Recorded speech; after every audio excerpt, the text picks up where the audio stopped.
What if Jacob had simply given up? What if, on that dark night on the banks of the Jabbok River, when a mysterious being appeared out of nowhere to wrestle with him, Jacob had thought, "You know what? I'm not in the mood for a fight today," and simply run away? Imagine the scene. The guy spent 20 years away from home fleeing his brother who swore to kill him, built a huge family, became rich, and now he's returning for a meeting that could end with him being impaled by 400 of Esau's soldiers. But when the opportunity arises to receive a divine blessing that could change everything, he gives up because he's tired, because he hurt his hip, because he thought he already had enough problems to solve and didn't need to add wrestling with a supernatural entity to the list. Welcome to The Story Would Be Different If, the channel where we take the most decisive moments in the Bible and ask, what if the protagonist had made the worst possible decision? Today we'll explore what would have happened if Jacob, the professional deceiver, the master of trickery, the man who stole his brother's blessing by pretending to be someone else, had missed the greatest opportunity for transformation in his life due to a lack of persistence, and how that would have changed not only his destiny, but that of entire nations that depended on that moment of struggle and surrender. Let's get to the context because, let's face it, Jacob's situation at that moment was already a walking disaster waiting to happen. The guy is returning to Canaan after 2 decades working for his father-in-law, who was even more of a cheat than he was, and Jacob was an expert at cheating, so that's saying a lot. Carrying 2 wives, 2 concubines, 11 children, huge flocks, and the guilt of having tricked his own twin brother to steal the birthright blessing, pretending to be Esau using goat skin on his arms because his father Isaac was blind and Esau was hairy. Questionable creativity, but effective. Now the messengers he sent to scout the area returned with wonderful news. Esau is coming to meet him with 400 armed men, because apparently when you steal your brother's blessing and then run away for 20 years, he doesn't forget and doesn't forgive. He just recruits a small private army. Jacob, being Jacob, hatched a typical plan. He divided everything he had into 2 groups, because if Esau attacks one, at least the other escapes. Realistic optimism. Sent gigantic gifts to his brother in successive waves, hoping to soften his heart, or at least distract him with goats and camels, and sent the whole family across the Jabbok River at night, remaining alone on the other side because, well, if he's going to die, he might as well have a dramatic moment alone to rethink all his life choices. It is in this moment of total solitude, existential fear, and profound regret that this mysterious being appears, whom the Bible describes in a deliberately vague way, a man, an angel, a divine manifestation, and simply begins to wrestle with Jacob without introductions, without explanations, as if it were a video game boss that appears out of nowhere when your life is at its lowest. The struggle lasted all night. Imagine the cinematic scene. 2 silhouettes struggling on the riverbank, the moon reflecting on the water, the sound of panting breath, tense muscles, neither yielding an inch because this wasn't just a physical fight, it was a spiritual one. It was Jacob finally having to confront everything he was, everything he had done, all the shortcuts he had taken, all the people he had deceived, and choose between continuing to be the deceiver or transforming into something greater. The mysterious being, realizing that Jacob wasn't going to let go, touched his thigh and dislocated his hip with a supernatural movement, because when you're wrestling with an angel and it decides to use its powers, you go down. But even so, even with his hip dislocated, Jacob held onto the angel and uttered the most stubborn and desperate phrase in history, "I will not let you go unless you bless me." But what if, at that crucial moment, Jacob had thought differently? If you're enjoying this disturbing alternate history, subscribe to the channel because every week we debunk biblical narratives with a simple "what if," and you won't want to miss it. What if, when the angel touched his hip and the pain exploded like fire coursing through his body, Jacob simply let go and said, okay, you win, go away. What if the physical pain had been greater than the spiritual need? What if Jacob, accustomed to getting things through manipulation and cunning, lacked the necessary resilience to achieve something through persistence and genuine struggle? What if, for the first time in his life, when something beyond cunning was demanded of him, courage, vulnerability, and holy stubbornness, he simply failed? The angel would have left without giving the blessing, without changing Jacob's name to Israel, he who wrestles with God, without transforming the deceiver into the patriarch of an entire nation. and Jacob would have remained there, alone, limping, without blessing, without transformation, still just Jacob, the deceiver, the fugitive, the man who always took shortcuts and who, at the most important moment, chose the final shortcut, to give up. The following morning would have dawned completely different, and not in a good way, because Jacob would have woken up with his hip destroyed, without any blessing, and with the same old name, that name that meant deceiver, usurper, he who holds the heel, except that now he was limping, in pain, and still had to face Esau and his 400 warriors, without any spiritual transformation, without any divine guarantee, without even a new name to represent a new identity. Imagine waking up after a night wrestling with a supernatural being, having your hip dislocated by it, and having absolutely nothing to show for it besides a permanent injury and the same old emotional baggage. It's like having plastic surgery gone wrong. You pay the physical price but don't get the expected result, except in this case, the surgeon was an angel, and you refused the entire procedure halfway through. Jacob would cross the Jabbok River, limping pathetically, each step a painful reminder that he had the chance to be transformed and chose pain without glory. He would arrive where his family was camped and would have to explain to Leah, Rachel, Bilhah, Zilpah and their 11 sons why he was walking crookedly without having received any blessing in return. So, let me see if I understand. You wrestled all night with someone powerful enough to dislocate your hip with a touch, but when he offered to bless you, you simply gave up. Jacob, my love, you literally tricked your blind father to steal a blessing using goatskin.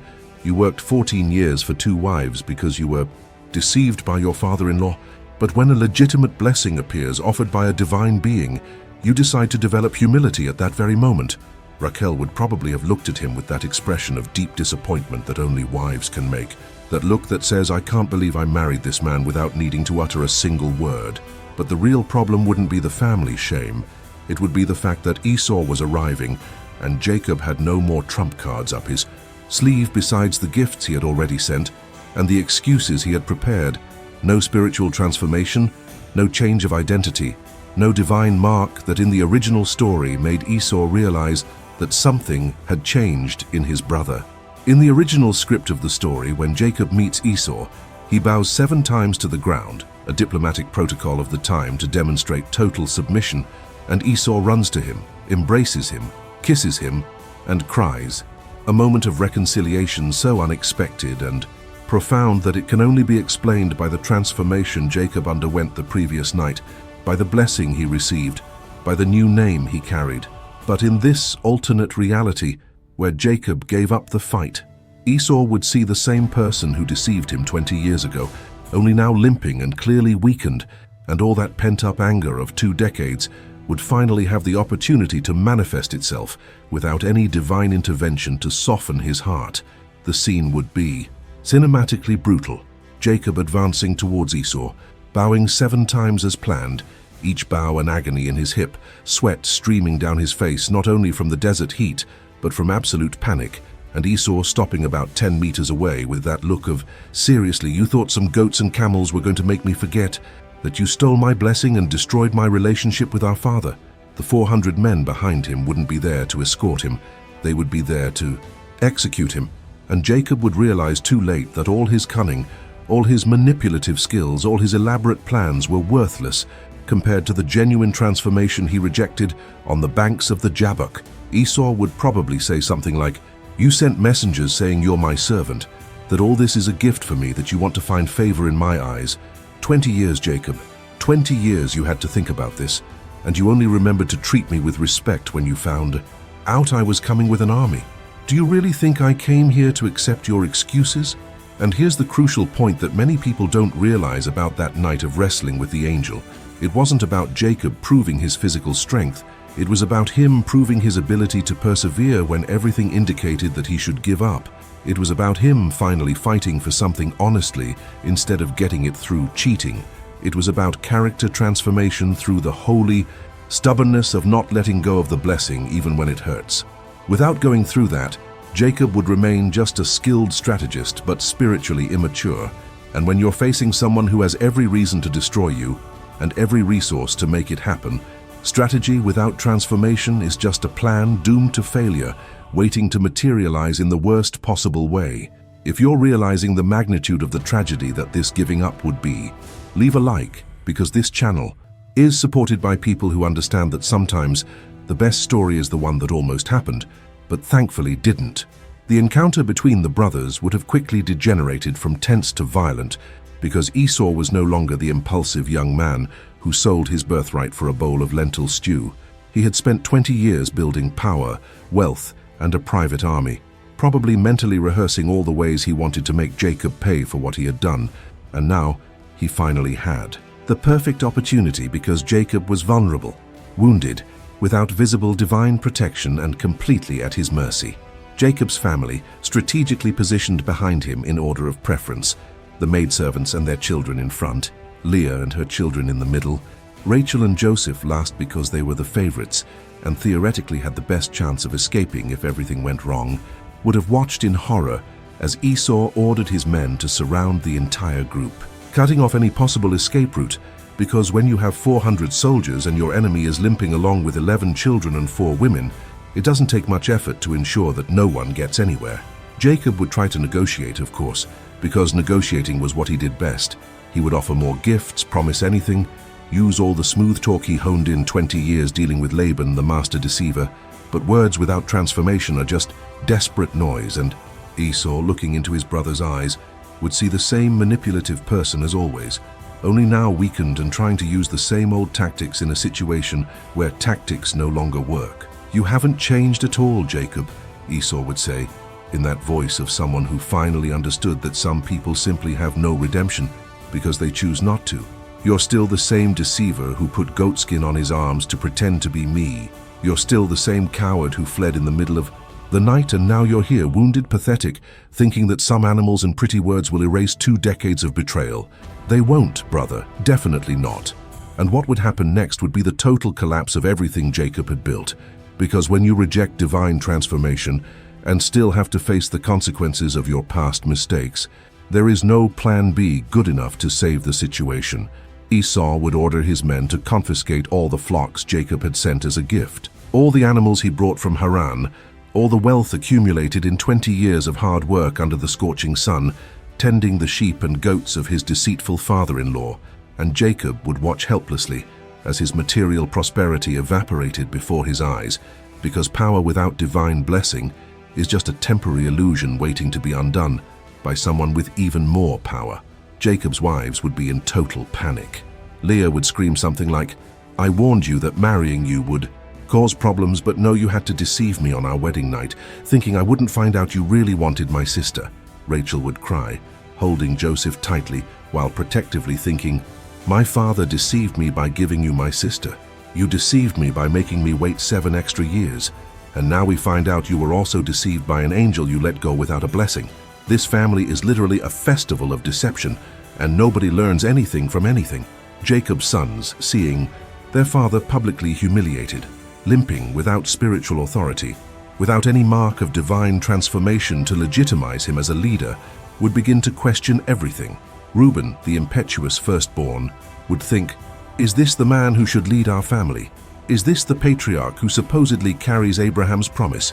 He couldn't even hold an angel to receive a blessing when he had the chance."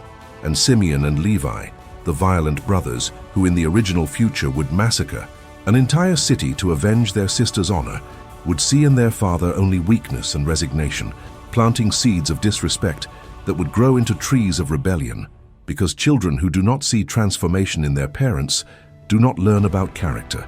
They only learn about survival and self-interest. Judah, who in the original script of the story would be the ancestor of the messianic lineage, the bearer of the promise that would eventually lead to King David and beyond, would look at his defeated father and think, "If this is the fate of those who carry God's promise, then perhaps the promise isn't worth so much after all." And the entire story of redemption, the entire lineage that should culminate in something much greater, would begin to crack at its foundations, because you don't build spiritual dynasties on foundations of resignation and wasted divine opportunities. Esau, satisfied with the public humiliation, but not yet satisfied with revenge, would make a decision that would change the course of history. Instead of killing Jacob, because sometimes death is mercy compared to what comes after, he would decide to keep him alive as a servant, forcing him to work for him exactly as Jacob worked for Laban, except that this time it would be under the constant supervision of someone who hates him and has every reason to make each day utterly miserable. "You will work for me now, brother," Esau would say with that smile of someone who has finally achieved perfect revenge. "You will tend my flocks, you will serve me, and every time your hip aches, and it will ache every day for the rest of your life, you will remember the night you had the chance to be blessed and chose pain without glory, chose injury without transformation."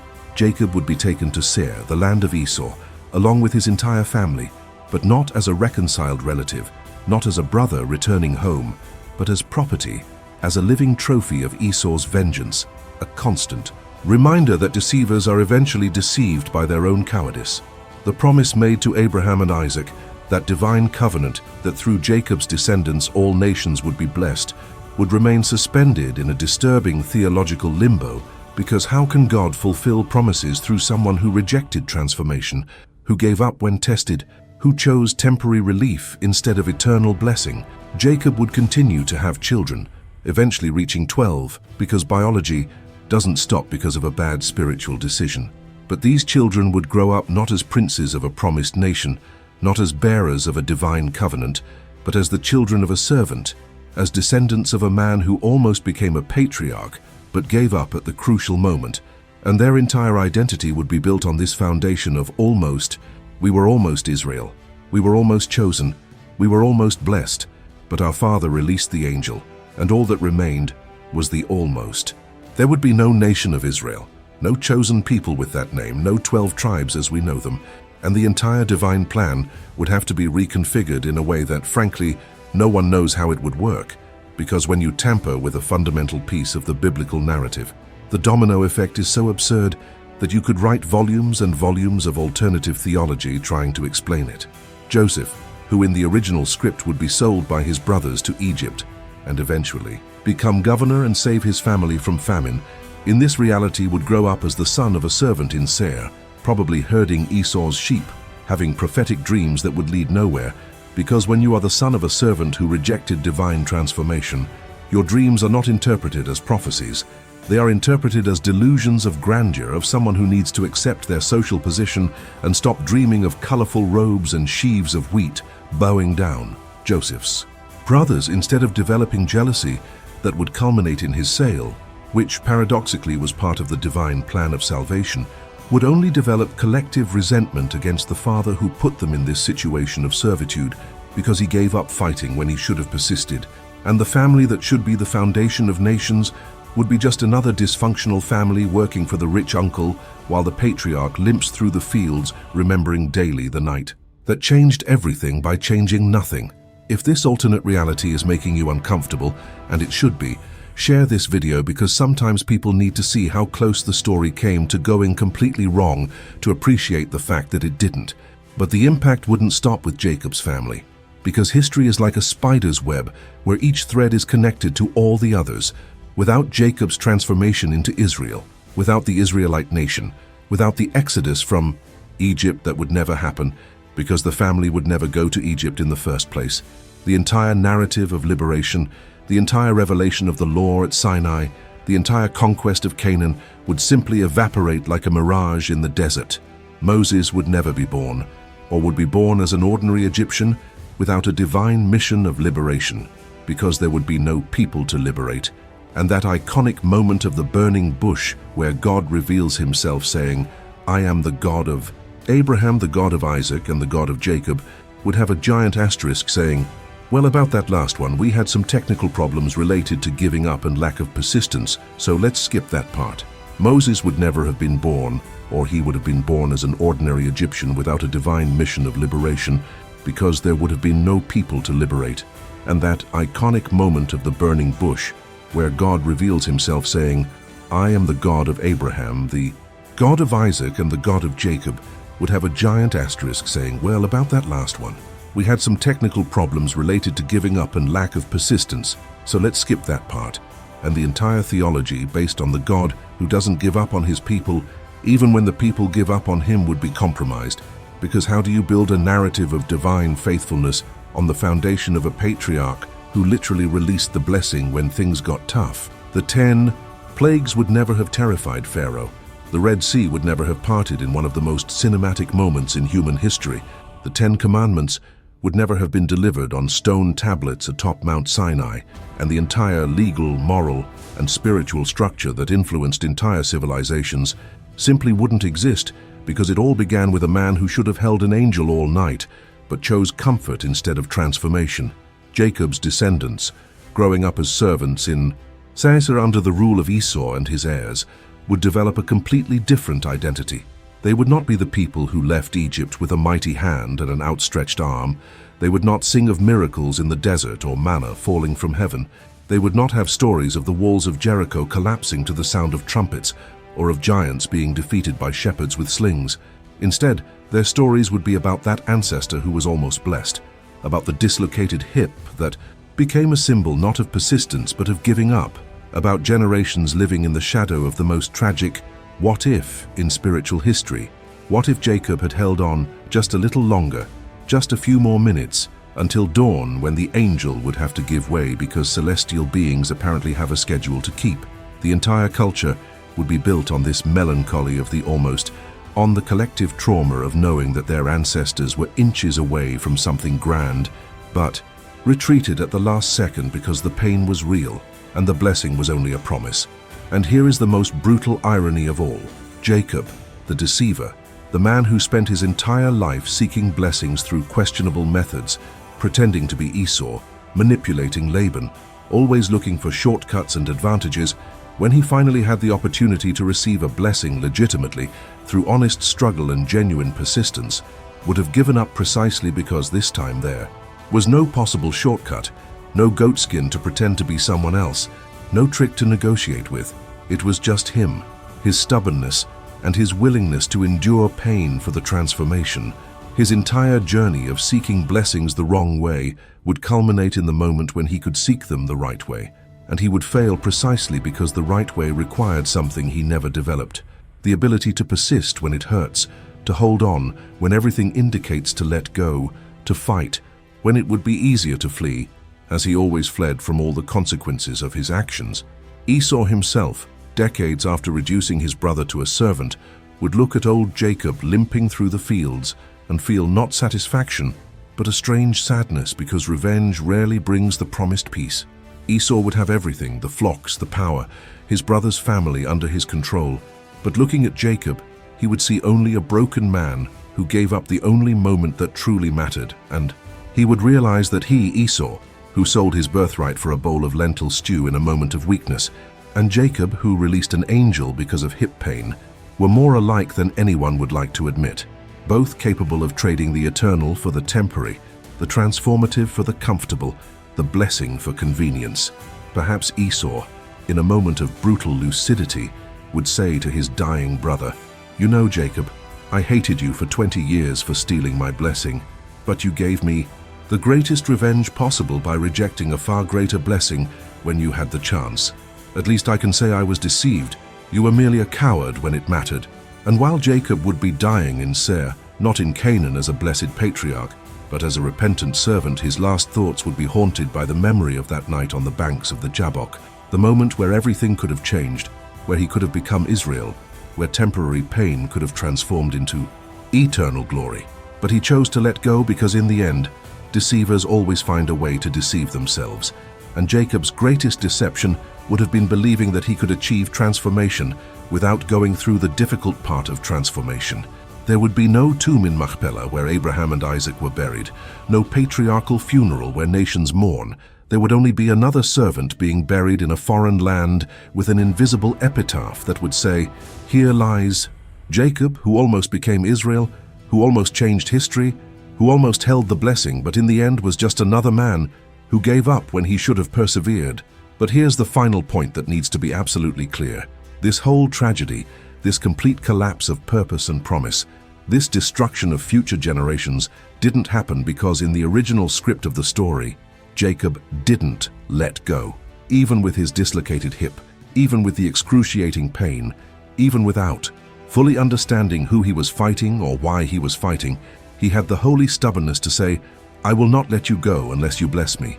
And that phrase, that refusal to give up even when everything hurts and nothing makes sense, transformed a deceiver into a patriarch, a runaway into a nation's founder, a manipulator into Israel, the one who wrestles with God and prevails.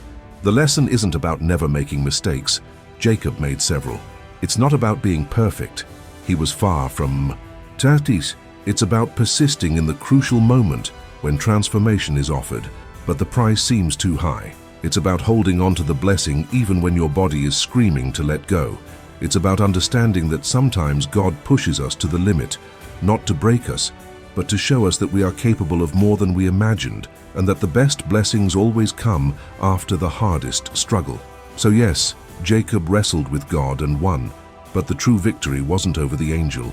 It was over himself, over his tendency to seek shortcuts, over his fear of facing consequences, over his historical inability to persevere when things got tough. And when the sun rose that morning and he crossed the Jabbok limping but blessed, with a new name and a new identity, he was no longer the same man. And because of this transformation that he chose not to reject, entire nations could exist, promises could be fulfilled, and history could follow the path we know instead of the alternative abyss we explore here.